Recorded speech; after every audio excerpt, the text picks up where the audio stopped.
ஒவ்வொரு ஆண்டும் தெற்கு ரயில்வேயின் பொது மேலாளருடன் அந்தந்த பகுதியின் நாடாளுமன்ற உறுப்பினர்களுடனான ஒரு சந்திப்பு கூட்டமானது அந்தந்த ரயில்வே கோட்டங்களில் நடைபெறும். இதில் அந்தந்த பகுதியின் நீண்டகால கோரிக்கைகளை அந்தந்த பகுதியின் நாடாளுமன்ற உறுப்பினர்கள் ரயில்வே மேலாளரிடம் கோரிக்கையாக முன்வைப்பார்கள். மேலும் அந்த கோரிக்கைகளுக்கான பதிலை தெற்கு ரயில்வேயின் பொது மேலாளரும் மற்றும் அந்தந்த கோட்டங்களும் வெளியிடும். அதன் அடிப்படையில் இந்த ஆண்டும் மதுரை, திருச்சி, திருவனந்தபுரம், சேலம், பாலக்காடு, சென்னை ஆகிய 6 கோட்டங்களிலும் அதன் அடிப்படையில் ஒரு சில முக்கியமான கோரிக்கைகளுக்கு தற்போது பதிலை தெற்கு ரயில்வே கொடுத்திருக்கின்றது.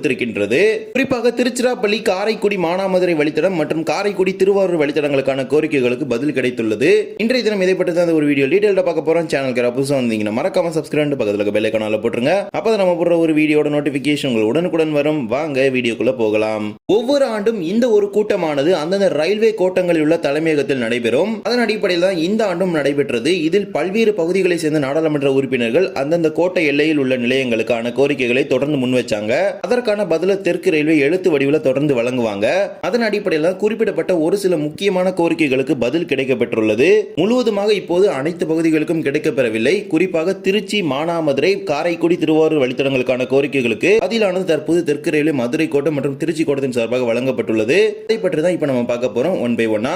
முதலாவதாக ஹூப்ளி, ராமேஸ்வரம் இடையே ஓடக்கூடிய சிறப்பு ரயிலை நிரந்தர ரயிலாக மாற்ற வேண்டும் என்கிற ஒரு கோரிக்கை. இதற்கு ரயில்வே கொடுத்த பதில், இந்த ரயிலை நிரந்தர ரயிலாக மாற்றுவதற்கு இந்திய ரயில்வே வாரியம் டெல்லிக்கு பரிந்துரை செய்துள்ளதாகவும் அங்கிருந்து ஒப்புதல் வந்தவுடன் இந்த ரயில் நிரந்தர ரயிலாக மாற்றப்படும் அப்படிங்கிறத தெரிவிச்சிருக்கிறாங்க.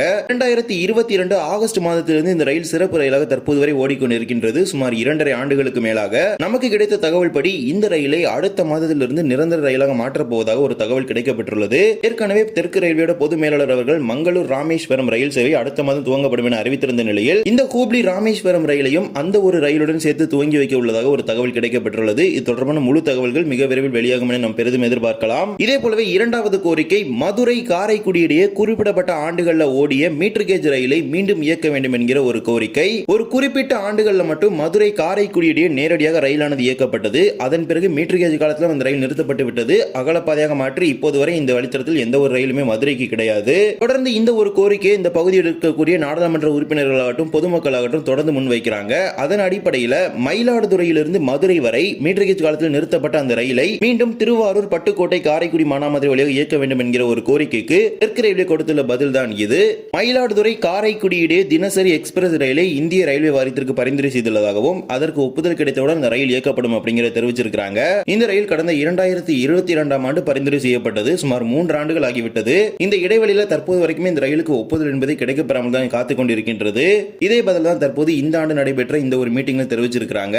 மதுரைக்கும் காரைக்குடிக்கும் இடையே நேரடி ரயில் தொடர்பு ஏற்படுத்த வேண்டும் என்கிற ஒரு கோரிக்கை பல ஆண்டுகளாகவே இருந்து வருகின்றது. இந்த கோரிக்கை இப்போது வரை நிறைவேற்றப்படாமல் தான் இருக்கின்றது.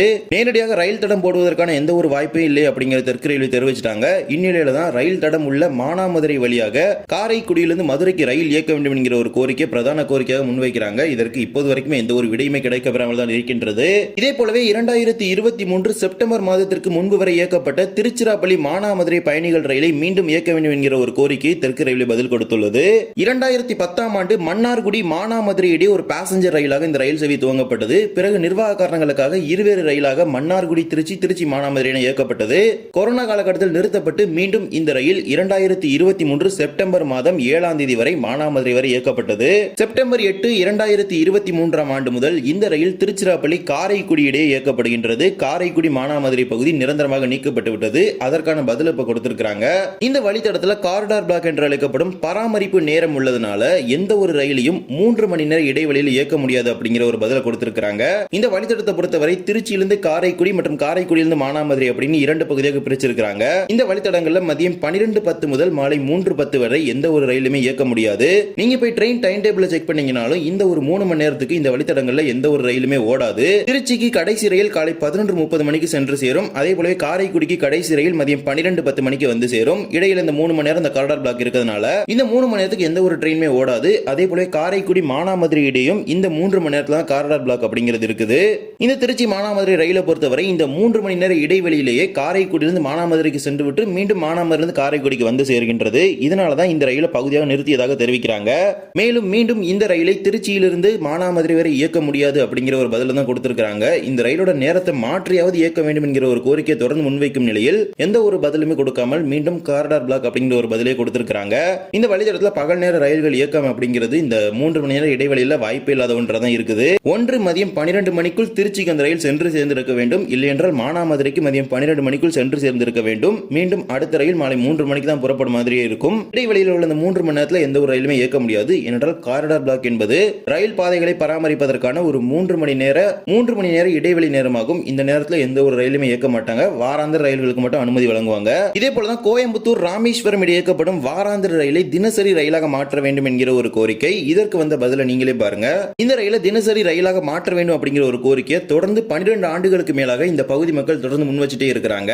இந்த 12 ஆண்டுகளும் வந்த ஒரு பதில் ஒன்று ராஜ்கோட் ரயிலுடனான பெட்டி பகிர்மானம். இப்ப லேட்டஸ்டா வர ஒரு பதில் என்னன்னு பாத்தீங்கன்னா கோயம்புத்தூர்ல இடம் இல்ல மெயின்டெனன்ஸ் பண்றதுக்கு அப்படிங்கிற ஒரு பதில் தான் வந்துட்டு இருக்குது. அதுக்கான ஒரு சொல்யூஷனாவும் எம்பி பாத்தீங்கன்னா அதை ரெக்வெஸ்ட் பண்ணியிருக்காங்க. கோயம்புத்தூர் தான் இடம் இல்லையே, இந்த ரயிலுக்கு ராமேஸ்வரத்தில் பராமரிப்பு செய்து தற்போது செல்லக்கூடிய சேது எக்ஸ்பிரஸ் ரயிலுடன் பெட்டி பகிர்மானம் செய்து கொள்ளலாமே அப்படிங்கிற ஒரு கேள்வி கேட்டிருந்ததுக்கு ரயில்வே கொடுத்திருக்கக்கூடிய ஒரு பதில் தான் இது. கோயம்புத்தூர் ராமேஸ்வரம் ரயில் கோயம்புத்தூர் ராஜ்கோட் ரயிலுடன் பெட்டி பகிர்மானம் செய்வதால் இந்த ரயிலை தினசரி ரயிலாக மாற்ற முடியாது அப்படிங்கிற ஒரு பதில் கொடுத்திருக்காங்க. இந்த 2 ரயில்களுக்கான பெட்டி பகிர்மானத்தை நீக்கிவிட்டு புதிதாக ஒரு பெட்டி பகிர்மானத்தை கொண்டு வந்து ராமேஸ்வரத்தில் பராமரிப்பு செய்து ரயில்கள் இயக்க வேண்டும் அப்படிங்கிற ஒரு கோரிக்கை முன்வைத்தால் மீண்டும் அதே பதிலை ரயில்வே கொடுத்திருக்கின்றது. இதற்கு என்ன சொல்வது என்று எனக்கு தெரியவில்லை. இந்த வழித்தடத்தை பொறுத்த வரைக்கும் இப்போது வரைக்குமே கோயம்புத்தூருக்கு தினசரி ரயில் என்பதே கிடையாது. ராமேஸ்வரத்திலிருந்தும் சரி காரைக்குடி புதுக்கோட்டை இந்த வழித்தடங்கள்ல தினசரி ரயில் என்பதே கிடையாது. ஒன்று திருச்சிக்கு செல்ல வேண்டும், இல்லை என்றால் மதுரைக்கு செல்ல வேண்டும், இல்லை என்றால் பேருந்தில் தான் செல்ல வேண்டும் என்கிற ஒரு நிலையானது இருக்கின்றது.